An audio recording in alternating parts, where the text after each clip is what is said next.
This is a Global Player original podcast. We are in the most complex eras of Formula One powertrains. They are billions. What is the knock-on effect of a decision like this if it does come into play? They're now not natural anymore. It's revolution rather than evolution. Why should they be paying for FIA's mistakes? But here's the thing, kids. It's difficult. It's Formula One. My argument is if they keep moving the goalpost, how can they score?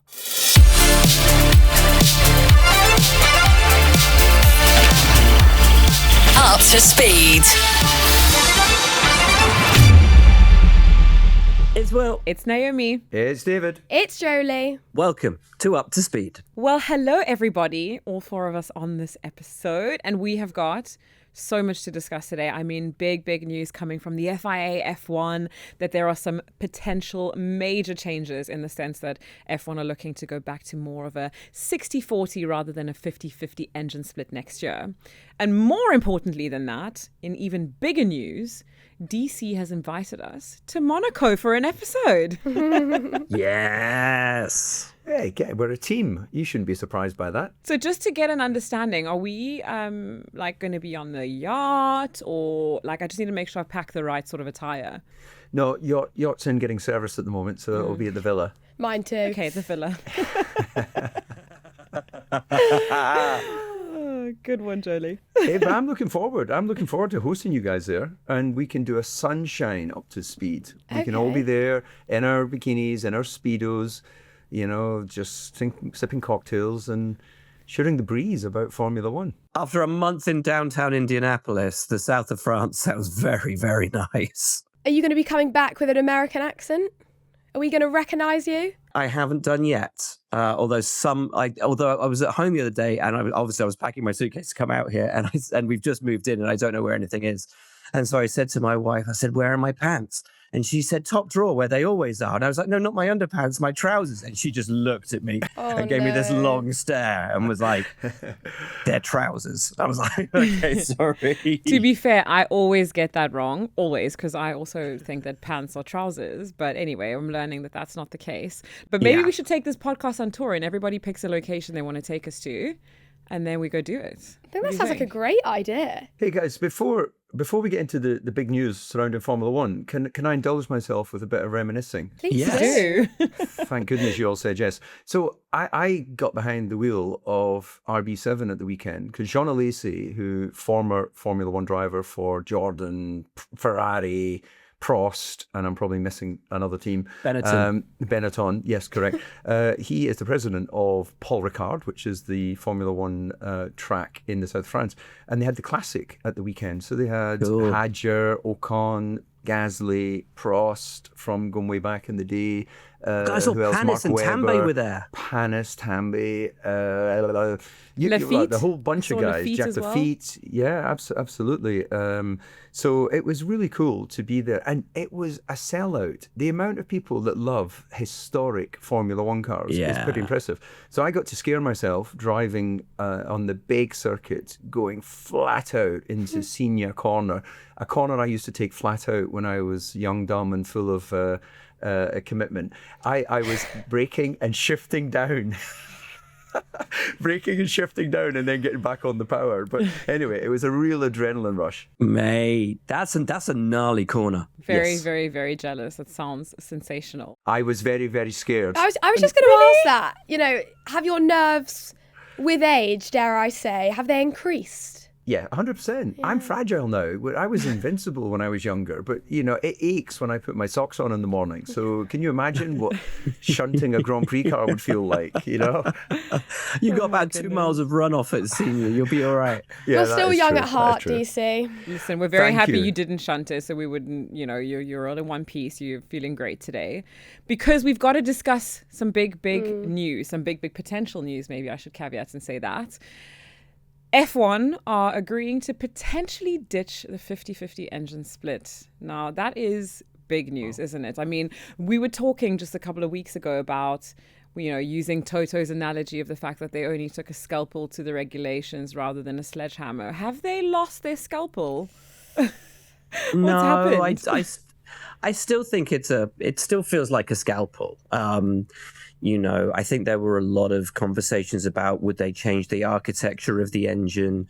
Would you have to have a complete redesign of everything in order to get on top of this? And what it seems that they've agreed to is it's piecemeal, but it may have a big effect. Essentially, you're going to increase the output of the engine by 50 kilowatts, and you're going to decrease the output of the electrical side of the power unit by that same 50 kilowatts. So you take it from a 50-50 split to closer to a 60-40 split. And the way in which they're going to do that, and this may sound complex, but essentially you increase the fuel flow. So you allow more fuel into the engine, so you get more power from the engine, thus increasing to 60 and decreasing the electric. The offset of that means you're going to need more fuel because you're burning more of it. You're allowing more of it into the engine, which means they will have to substantially redesign and move away from whatever development path they'd wanted to create some pretty substantial parts of the car. As I said, bigger fuel tank. You're burning more fuel, which means you're probably going to need to change cooling. And they may even want to adapt, parts around the turbo. So there may be a slight change on engine architecture, but nothing substantial on that. We should probably pick up on here and just emphasize the fact that this is set to happen, if it happens, for next year, right? We haven't mentioned that. So this is not far down the line. It's next year. And so there's a lot we've got to talk about in terms of what ramifications that has on development, and what is the knock-on effect of a decision like this if it does come into play. More money it will cost the teams, but in the end I think that the public have spoken. I think that Miami gave us a good Grand Prix, but the first few Grand Prix there was a bit of confusion, there was a bit of frustration, and I think that the tickle that we saw there and the nature of that racetrack gave us less of an issue. And I think that we all would agree. I think we all agree, and I'm sure the drivers, they've certainly been vocal enough to say that they want, let's call it 100% qualifying laps. They're still the best driver will make the best use of the technology that's at their disposal. So I don't want to take anything away from that. But the lift and coast element, the recharge element, arriving at the breaking point at a lower speed than would have historically been the case in the past, is something that I think we're going to see more and more reduction in that, and we'll get back to, let's say, normality when it comes to qualifying. But as we've discussed at length, there's always been an element of management through Grand Prix, whether it's going way back to the early turbo days or carbon brakes and all of the other good things that we have today. And I mean, online, it's been quite interesting to see everyone's reaction, because I wouldn't say it's been a 50-50 split with what people have said, but there is a small percentage of people that are saying, how can teams prepare properly if the target keeps moving? And, why should teams be paying for the FIA's mistakes? But then you've got the bigger fan base that are saying, thank goodness they're changing now before, F1 becomes a laughing stock. There's all this constant complaining. And what I think more than anything I found really interesting over the weekend is this is, you could argue, a very big win for Verstappen. It shows his influence, his power, everything he's almost been there complaining about. They're looking to change / potentially changing / changed already. And I think it for the fans, it makes us all seem a bit more heard because they're listening and they're changing. And I think that that's been the most positive thing to see. I mean, obviously it's difficult to talk about this today because it's not been set in stone. It's not been decided on 400%. We don't know if it actually is going to come into play. But I think given the nature of the conversations that seem to have happened, it looks very likely to be happening. And I think a decision will be made very soon if they do decide to go this way. But there's so many different factors to this, right? There's a political aspect of, obviously Mercedes are out in the front, happy with their engines, happy with their performance. And I think some would say, would this be punishing them in some way because this could have been their era of domination yet again? But obviously there's a lot that's going to change. And as you mentioned, both of you, DC and Will, this battery is just not efficient enough. And so the drivers are having to manage. And ultimately, if you do decide to go 60-40, there'll be less battery management because the battery will be lasting better, it'd be more efficient. But as Will said, this means you need to burn more fuel, and more fuel means for some, maybe not all, we don't know how lean the teams have gone with their fuel cells, but for some teams it will mean that they need a new fuel cell, and a new fuel cell potentially means dramatic changes to chassis, which will already, I mean, teams will have already got pretty far into their designs for next year and almost in the process of building a car for the wind tunnel, which I think the deadline is usually around June for teams to get that car into a wind tunnel. So do they just go back to the drawing board now? And like, how do we stick to timelines? I think, Naomi, you know, what you said about this not being put through is it's important to remember that. But I don't think it's far off, you know, becoming a 100%. It basically just the FIA, and again, it's in collaboration with the teams and the major stakeholders and F1 themselves. They've come to this agreement together, and it now just has to go through sort of an official vote until it's ratified and put onto the regulation books for 2027. I can't see any world in which it changes too much from that, because it will have already gone through so many points of discussion. But you're right, the changes to the cars are substantial. I'm thinking of teams like, particularly like an Aston Martin when they came out with their car this year, and everybody pointed at the side pods and pointed at the very tight design of the car at the rear and said, well, Adrian's gone really extreme with the design of the Aston Martin this year. How much of that, or those extremities, will he have to lose in designing a new car? Because number one, you've got to put a larger fuel tank in the back. So that increases, you know, the size of the fuel tank, so decreases the ability to fit everything around it without also increasing the size at the rear. You're also going to have to increase cooling. So that means side pod designs are going to take a massive hit in terms of their freedom to work around that, because you're going to need larger side pods, larger cooling. And all of that, Naomi, as you say, with designs which will have been put in place, you know, natural evolutions, natural updates and upgrades. They're now not natural anymore. It's revolution rather than evolution, because you're having to rethink, you know, a set of regulations that you thought were static. But here's the thing, kids. It's difficult. It's Formula One. And if it wasn't difficult, we'd all be running Formula One teams. So, yeah, all of that redesign and all of the work they have to do, that's what Formula One teams do brilliantly. And I was asked a question at the weekend, actually, you know, what do I miss about Formula One? And it's not the driving and all that kind of thing that you would imagine, but it's about being around high-achieving, can-do people who don't go, well, the problem is, they go, this could be a solution. It's just a little change of attitude. And also, just to clarify, in increasing fuel cells, if that is the case, we are sustainable fuels, we're biofuels, we're saving the planet with every lap of Grand Prix racing that we do. So do not fear those who think that we are doing bad things to the environment. Drops the mic. No, DC, I just want to pick up on that, because I totally agree with you. Obviously, you know, we are so lucky to work in this environment that is just filled with so many brilliant minds that actually have been, you know, used in spaces like when COVID happened, some of those minds were put to, you know, creating ventilators and building them, etc. So, you know, we don't underestimate the potential of what they can do. However, on that, you know, we still do see the likes of a Williams, or, you know, it can happen to any of the teams, rocking up late for testing. So when something like this that's really not predicted or scheduled or planned or whatever comes in, do we believe that will then have an impact in terms of performance at the beginning of next year? Will people be like on the limit? Like, well, what do we? Of course, yeah. I think it's definitely going to have an impact. Of course it will.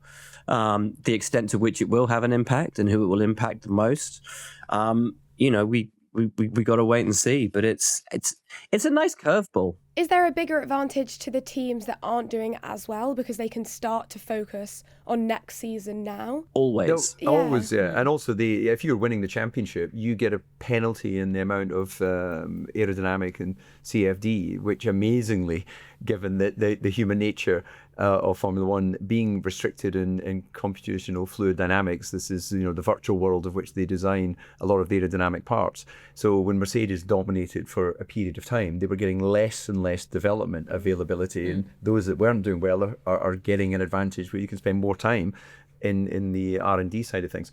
I know one thing, and I'll put money on it right now: Williams will not be late to the first test of next year, because under James Vowles' watch, to miss for various reasons the start of testing this year is, you know, that's one of those things where you go, I'm not ever going to be in that situation again. I would be very interested now to see what happens to a Williams and Aston Martin, a team that is struggling at the rear of the field in 2026 for the remainder of this season. I would imagine that their upgrade packages will start to diminish in their frequency and effectiveness over the remainder of the year as they focus solely on 2027. And that's a brilliant point you guys bring up, because if this year is a write-off, we'll just write it off, because you know it's changing for next year, and focus everything on that. But of course, they're not going to be able to just yet. Aston Martin maybe a little bit more than Williams, but Williams are still dependent on exactly what the Mercedes will look like. You know, will they change the size of the turbo on that Mercedes? What's the architecture of that engine going to look like? And if that hasn't been signed off yet, then they can't start to design the car, because the basis of all of it is, you know, the size of that engine and how much room you've ultimately got to play with. Aston Martin are in a slightly different scenario in that they are solely working with Honda, and that is very much a program that is two-pronged from them. So they'll have a far better understanding of what that's going to be. But yeah, even for a team like Williams, you know, if you're a customer, you ultimately, it's still going to come down to what Mercedes determined to do for next year. And that might all change, you know, with ADUO, you know, the ability for engine manufacturers to upgrade their engines through the year. It's not in any way an easy scenario that any of the teams are facing right now. I mean, do we think Adrian's buzzing? Like, do we feel, you know, he thinks he's kind of got a lifeline?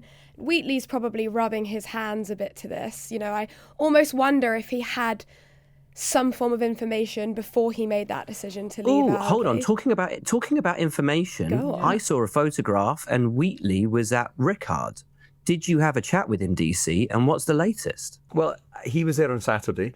And on Saturday, I was celebrating my wife's birthday. So I was not there. Happy So you don't remember anything.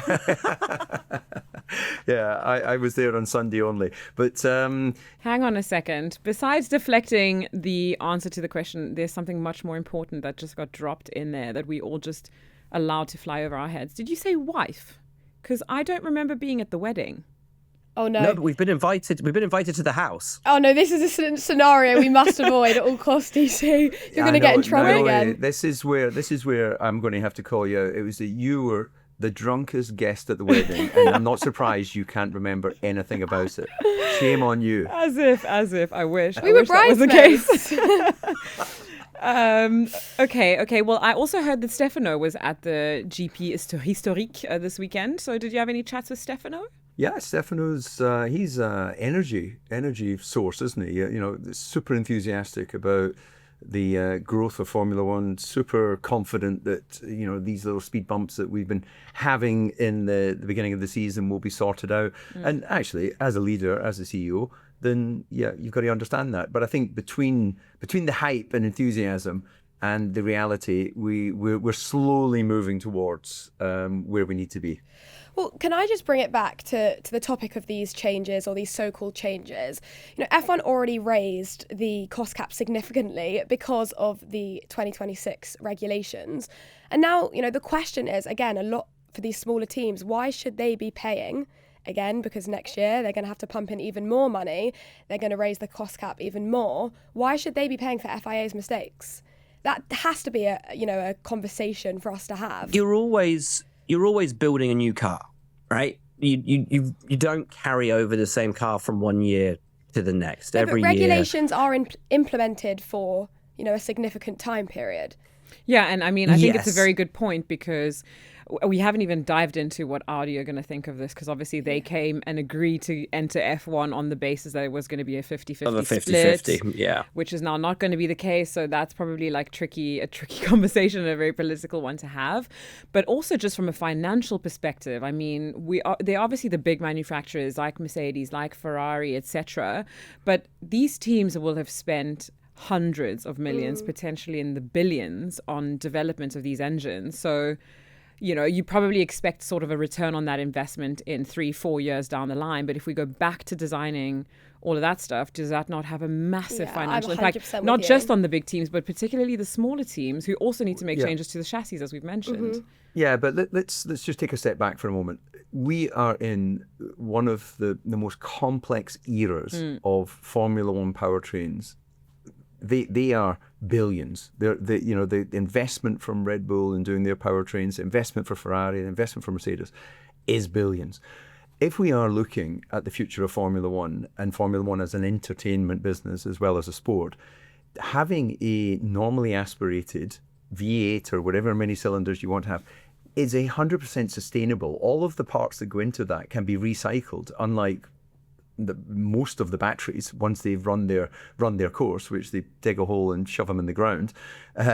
So we get into a very sustainable, entertaining business. And Audi and all of these teams get publicity out of being a Formula One, and the sport has grown massively.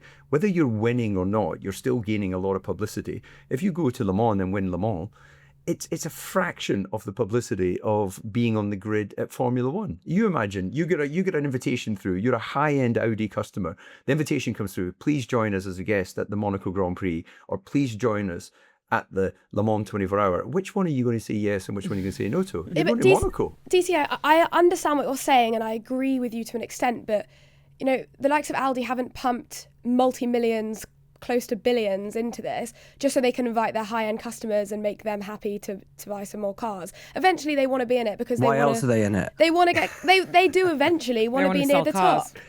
They'll want to win. There will be that viewpoint at some point that they want to get closer to the top. And I guess my argument is if they keep moving the goalpost, how can they score? But also just, on the financial bit, because this is to bring it back to that part, is that they've spent all this money developing these engines. They're now going to spend loads more to make these potential changes, and then only for it in 3 years down the line or 2 years down the line to change back to V8. So that's the more interest. That's the more interesting. Oh, don't thing get for Will me. started with the V8. No. But it's seriously not the changes for next year, but the fact that, Naomi, as you say, they've brought Audi in on the promise of these are the engines, and then they're going to exist for 5 years, and then you're going to chuck them out and go for something completely different. That's a far bigger question. But I think, look, when you get involved in Formula One, if you're a Cadillac, right, or you're an Audi, you know that you're not going into a sport where it costs pennies to compete. You understand that the regulations can and will change.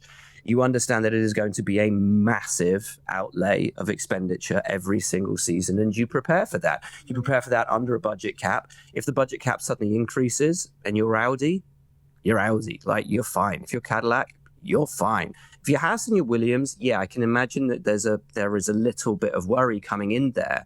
But with the amount of money coming into the teams and the opportunity and the availability of sponsorship to come into teams now being higher than it ever has been in the past, I think most teams are at or close to being, on the budget cap. And so, I don't think if the budget cap increases in order to allow them to make these changes, they're going to struggle too much. Formula One's in a boom period, absolute boom period in terms of the amount of money coming into the sport. Yeah, and if you look at Audi, I don't know the exact figure, of course, that they paid to buy Sauber, but let's say it was hundreds of millions, right? Straight away, that team is valued at, 3 billion? I don't know, 4 billion? Just think of a number. The valuations in Formula One is huge. So let's remind ourselves, Red Bull, for instance, bought the Jaguar Formula One team for $1. They took it over and took its debt over, and they've invested billions over the 20 odd years they've been involved in the sport. But they've got, they've got the massive valuations as well.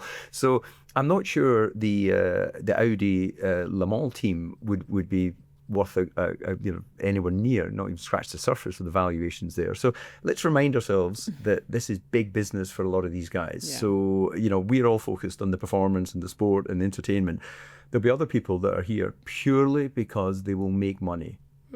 I mean, I think it's almost as if the studio versus remote today. I mean, I completely understand what you are saying. And Will, you mentioned it before, that they sign on and they know that there will be changes. But correct me if I'm wrong, it's quite unprecedented for there to be 2 potential regulation changes just 4 races in. No one would have been expecting that.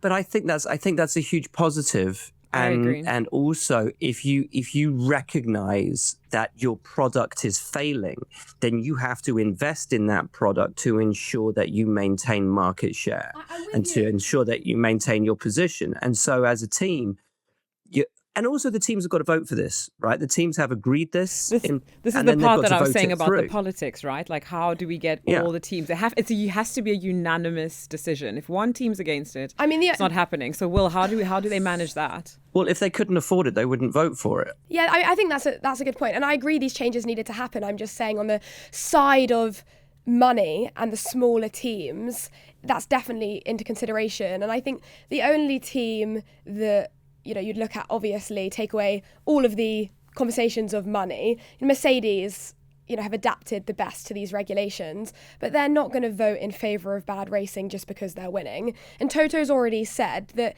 given enough lead time, he's happy for this to go ahead. And also, listen, we're not dealing with Formula One of 30 years ago in the 1990s, where teams were at threat of folding, I don't think that having this regulation change is suddenly going to bankrupt a team and force a team to sell or anything like that. I think we're probably being a little bit woe is me over these multi-billion-dollar corporations as they all are now. It's Formula One, shit will get off the pot. It's ultimately. Well, I really hope that it's not coming across at home like we're negging this potential idea because, and maybe I'm speaking on behalf of all of us as a podcast, but anyway, this is the way I feel. This is obviously great news. I think if this happens, as you say, it's going to make the product better in terms of what we're seeing on track. It's what everyone's kind of been demanding behind the scenes. It's what the drivers have been asking for. And so I do think it's great that the FIA and F1 are being so reactive and collaborative and trying to find a solution that works for everyone. So for I think people. That what we coming across potentially as like pessimistic is not necessarily the case. We're just trying to identify like what some of the knock-on effect of making this decision at this point is going to be and what are some of the things we can preempt we're going to see becoming challenges, right? But overall, I think the overriding sentiment is that we all think that this is a great direction, right? And I think it's so reassuring that everyone's being listened to. Yeah, and for me, it's exciting because when you have a new set of regulations, everybody kind of finds their place within year one, and then the teams at the bottom are trying to catch up, and those gaps are starting to squash down again. But when you kind of change it in the way that they have, and you're going to have to change the design of the cars in order to fit in a larger fuel tank, bigger cooling, all of that kind of stuff, you have another partial regulation reset. And so there's a chance for the order to get shaken up once again. So I kind of like the fact that what may be the competitive order this year may not be the competitive order next year. And that doesn't usually happen within a stable set of regulations that rapidly. It takes time. So to have that year on year, I think that's kind of cool. Well, there's certainly a lot of food for thought, a lot to discuss on this, and I'm sure that we're going to be discussing it for a long time. But before we continue to talk about it, we're going to take a little break. So while we do that, why don't you all head over to your social media platforms. If you're not following us yet, we are at Up to Speed Show, and we have just hit 50K on YouTube. Yay! Go team! Well done, everybody. If you're not already subscribed, please hit that little red button. Help us push us to the next target. But we will be back in a few minutes to answer your questions. Now time to thank our partner for this episode, NordVPN. When you leave your home in the morning, you lock the door, right? So why do so little of us think about our online security? That's where NordVPN come in. With NordVPN's threat protection feature, you're protected from viruses, malware, phishing sites, all those daily threats that could compromise your security. It's like locking the door to your personal information. And if you're not the techie type, don't worry.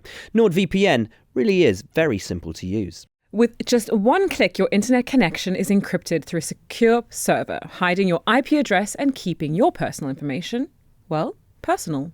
Protect up to 10 devices with a NordVPN account, and all for about the cost of a cup of coffee a month. Plus, there's a 30-day money-back guarantee if you change your mind. To get 4 extra months on a 2-year plan, go to nordvpn.com/up-to-speed. Find the link in the episode description.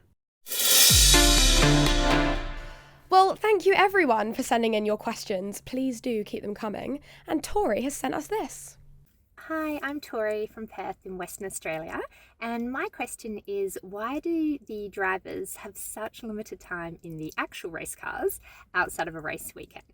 Okay, thanks so much. Love the podcast.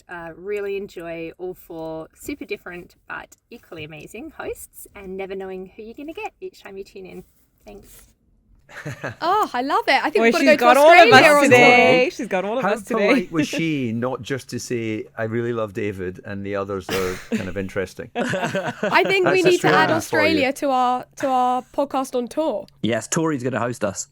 Now, I was lucky enough to live in an era where we had race teams and test teams. So the basic form of a season was you'd come back from a European race or even a flyaway. You'd get back home on a Sunday night, Monday morning latest from Australia. And then Monday evening or Tuesday, you would fly to the next European destination. You'd meet the test team and you'd spend the next 2-3 days doing Grand Prix and a half every day. And it was awesome and exhausting and brilliant to just be surrounded by the creative spirit of being at the racetrack. And Formula One, of course, because of budget caps, has fallen more into the virtual world and less into the actual be on track testing world. So what was it, 5 days of testing ahead of the first race in Melbourne, limited testing during the course of the year, a little bit of Pirelli wet weather testing. So the Grand Prix drivers, they do 20, which should have been 24 Grand Prix, where, you know, I got to probably, when we were allowed testing, what did I get to? Probably 18 Grand Prix, maybe 20 in a season. But I would do 30 odd or 40 odd Grand Prix, much more. I've completely undershot that. We would do so much testing, and it was absolutely fantastic. Yeah, and you had test drivers as well. I didn't let the test driver anywhere near the car so he could show his talent. You started as a test driver. Exactly, and I won my seat in Formula One by testing.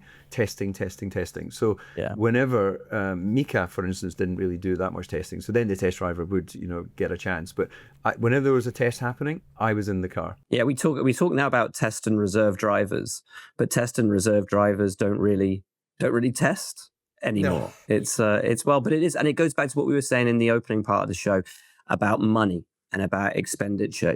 Back in the 1990s or the 2000s, when Michael Schumacher and Ferrari reigned supreme in Formula One, their Fiorano private test track was in use constantly from 8 a.m. until the sun went down, sometimes even after the sun went down. And they were testing 2-3 cars. They were testing tires relentlessly. And that's how they became this unstoppable force. So how do you stop one team running away with it? You stop unlimited testing. You decrease it to the point at which they can only really run on race weekends or on those specified test sessions when everyone gets together pre-season and a couple of times during the year. And again, that is so that the people with the most money can't spend the most money and gain the biggest advantage. And it's all about reducing cost to increase competitiveness on track. You know what the budgets of the Formula One teams are today? Much, much more than they were back then, because you all you do is divert the spend somewhere else. We didn't have huge warehouses full of simulators. We didn't have 1,000 people in the design office looking at virtual development. We spent it on going testing as well. So I think it's a fallacy. We should get an adult on here who actually knows the financials of the teams. And I, again, would take a bet that every team, even the smallest team, is spending more money today than they were 10 years ago or 20 years ago when we were actually going testing. Oh, That's gosh. fascinating because back in the day, you'd have to draw an upgrade and figure out, as Adrian Newey, the freaky genius who can see air move in his mind, would design a piece with a pencil on a piece of paper, make it, and you wouldn't know if it was going to work until you stuck it on the car. Now you're running it through computational fluid dynamics and you're sticking it in the wind tunnel and you've got all your AI to figure out, is this piece going to work or not? You're right, DC, and then the costs increase exponentially. Yeah, but I think that those two scenarios kind of feed each other, right? If you didn't have all the data, you would need the track time, otherwise you wouldn't have any understanding. Exactly. Whereas now you have all the data, so you don't necessarily need all the track time. You also have simulation, loads of simulations, wind tunnels, all that good stuff. But the drivers don't get to drive, Naomi. You would have loved. I know. And look, if I can get in here, I know I would love to say that yes, of course. Drivers love track time, right? It's the best thing to be in the car, to understand your equipment, to not just have to rock up on the race weekend and feel it for the first time. However, I know that this is an F1 podcast and we're not a grassroots podcast, but when you think about climbing the ladder up to F1, it's extremely expensive to go testing, right? I mean, every discipline is slightly different. The amount of track time you have on an actual race weekend is slightly different. So like, I went from working for a race car manufacturer when I was in GTs, where we were constantly producing bits for the car, and then we'd just go to like Adria or some like nearby racetrack and just test and put mileage on engines and like test components out. And that was great because I was just in the car all the time, which is, the part of the job we love. But then when I got to W Series, it was very different in the sense that all of a sudden a test day in a sort of almost F1, F3 car is around 15 grand. And with a great team, you could probably get a better deal at 8 to 10 grand. But not everybody has that money to spend. And then it goes back into this thing of like favoring the uber rich. And I know that this is what the sport entails. But it's weird to me that we have caps on this at the top of the sport and not further down. But then the other thing, and sorry, I promise you I will get to a point, is that in F1, you do have 3 hours of practice every race weekend, other than sprint weekends, obviously, but 3 hours of practice televised. You don't really get that in any other sport either, do you? I mean, but I always feel for the rookies. It's a lot of driving. Because you think, like, if we take it back to Hadjar in Melbourne, he got in, obviously had his incident in the formation lap, and you put that down to nerves, lack of time in the car. And you look at any sport, I mean, on the weekend, there was a massive heavyweight boxing fight, and in the first 10 seconds, Daniel Dubois got knocked down, and that will have been because nothing is like the real moment. Nothing is like the real football match. You can do all the training. Nothing's like the real fight. You can spar all you want in training, and similarly to F1. So I think the closer you can get to mimicking what it actually feels like for a driver, I mean, you two will be able to explain that, the nerves you feel, the mental state, and how much of that can really happen in a simulator. Well, do you know what I think? And DC will obviously get your take. Yeah, exactly. I agree with that. But at the end of the day, these are some of the best drivers in the world, right? And they've not just rocked up to F1 like parachuted in. They've had test days with the team and maybe older cars, so they've been able to feel what that speed's like. Also, yes, there's the grandstands are more full, and you're like, you get into this environment where there's 10 times more eyeballs and all of that. So yes, there's an element of the nerves, but nobody's expecting them to rock up on day one and do the best job they've ever done. Like, they've got time to sort of bed into it. But yeah, it's just an interesting one for me because like the jump from F4 to F3 is like a 13-second jump, whereas F2 to F1 is even less than that. And so I don't know. I mean, how much testing do the best of the best really need? Well, the very best, of course, is just natural talents. They show that natural talent from schoolboy, schoolgirl age and all the way through. But we have touched on this before. Formula One is an expensive sport, and it is a case of the haves and the have-nots. When Kimi Antonelli came to Formula One last year, he had been testing extensively at circuits all around the world in a car that was a couple of years old, so not the actual latest Formula One car, but close enough to get up to speed with all the operational systems, the racetracks, working with the team. Likewise, Max Verstappen, he drove the Toro Rosso in a private test before he ever went to Suzuka. Likewise, Lance Stroll, who did a season of testing with Williams before he came to Formula One. So if you've got the funding available, you're not actually turning up as a rookie, which is actually, when I became a Grand Prix driver, I'd done 3 years of testing. I'd done 100 Grand Prix in terms of distance before I ever took part in my first Grand Prix. So you're not really a rookie, are you? Exactly. That's my point. Nobody's been parachuted in like blindly, right? They've been really prepared for this moment. But yeah, so I guess, does that answer the question? Money talks in life and in sports, and that's just a sad reality. That's my empathetic side. Well, it was very interesting chatting through all of that, and make sure you are following us on our socials at Up to Speed Show. And we'll keep you updated whether or not these changes get confirmed. And if you've got any questions, our email is uptospeed@global.com.